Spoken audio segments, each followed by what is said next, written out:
নমস্কার বন্ধুরা, Soma daily blog থেকে আমি সোমা চলে এলাম নতুন একটা ব্লগ নিয়ে। আজকে কিন্তু অসাধারণ একটা জিনিস আমার বাড়িতে এসেছে। অসাধারণ একটা পাখি, জানি না সেটা কারো বাড়িতে এসেছে কিনা এখনো পর্যন্ত। জামা কাপড় তুলে ছাদেই আমি একটা দেখতে পেলাম পেয়ারা পেকেছে, তো বলি না দেখি তো কিরম পেকেছে। পেয়ারাটা ছোট হলেও বেশ মিষ্টি আর পাকা বলে এমনি, যেহেতু প্রচুর বৃষ্টি হচ্ছে আর ধোয়ার দরকার নেই, প্রচুর ধুয়ে যাচ্ছে বলে খেতে শুরু করে দিলাম। এইদিকে নিচে আমি দেখে গেছি যে প্রচুর পাখি এসেছে যেখানে আমি খেতে দিই। এই দেখুন, এই পাখিটার নাম আমি জানি না, এই পাখিটা এসেছে। আর সব থেকে ভালো পাখি এসেছিল সেটা হচ্ছে বাজ পাখি। বাজ পাখি আপনাদের কারোর বাড়িতে এসেছে কিনা আমি জানি না, আমি কখনো দেখিনি। আর এইগুলো হচ্ছে বুলবুলি, তবে শালিক, এরা খেয়েই যাচ্ছে। এখানে চাল দেওয়া থাকে বা কোনো ফল ঠাকুরের যদি ভাবছি নষ্ট হয়ে যাবে, তার থেকে পাখিকে দিয়ে দিই। এই দেখুন বাজ পাখি এসেছে। আমি প্রথমে সকালবেলা বুঝতে পারিনি, কারণ এত জোরে জোরে ডাকছে। আমি বলি এই পাখির ডাক তো কখনো শুনিনি, তা কী পাখি বলে জানলাটা শাটার দেওয়া থাকে কাজ বলে ছবিটা তুলতে পেরেছি, ভিডিওটা করতে পেরেছি। ও আমাকে দেখতে পাচ্ছে না, তাই ও ওর মতো যা অ্যাক্টিভিটিস করার করে যাচ্ছে। এই যে ও কিন্তু পায়ের শব্দ পেয়ে, কানটা মানে শুনতে পেয়ে এদিক ওদিক করে দেখার চেষ্টা করছে যে কেউ এসছে কিনা, কিন্তু দেখতে পাচ্ছে না। ওই যে হাঁ করছে, কীরকম ডাকছিল। আর সঙ্গে সঙ্গে ওপরে একটা কোকিলও এসে বসেছে। কোকিলটা কিন্তু ওর ভয়ে, কোকিল তো জানে যে বাজ পাখি কত বড় পাখি, সেই কারণে ও ভয় পাচ্ছিল। ভয় পেয়ে ও তো মুখটাকে হাঁ করে করে যেন কি একটা করছিল। ওদের মতো করে ওরা কি বোঝাতে চাইছিল আমি জানি না।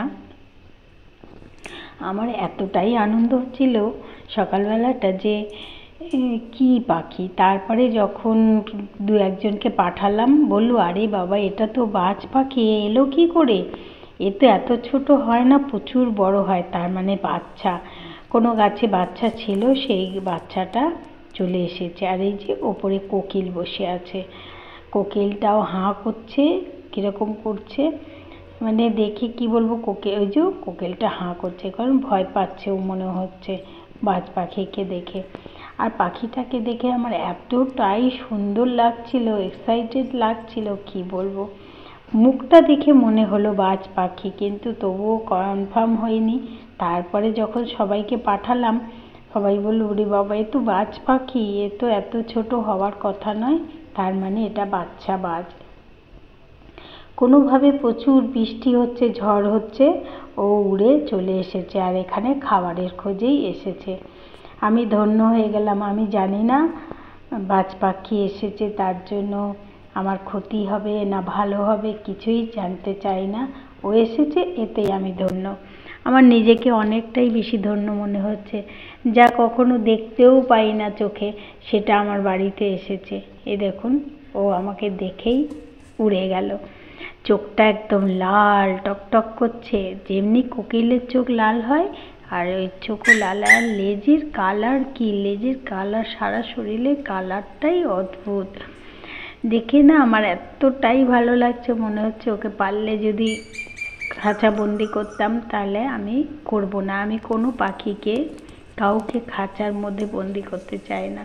ওরা ওদের মতো মুক্ত আকাশে যেমন ঘুরছে ঘুরুক। হয়েছে পটিও করে দিয়ে গেছে আমার বাড়িতে, একটু বললো এসেছি যখন কিছু তো দিয়ে যাব, তাহলে একটু পটিই দিয়ে যাই।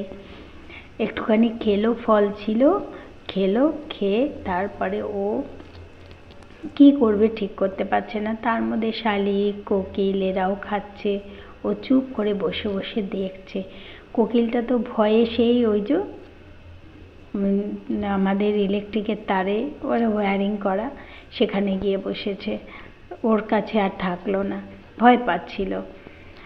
আপনাদের কেমন লাগলো, তোমাদের কেমন লাগলো অবশ্যই জানিও।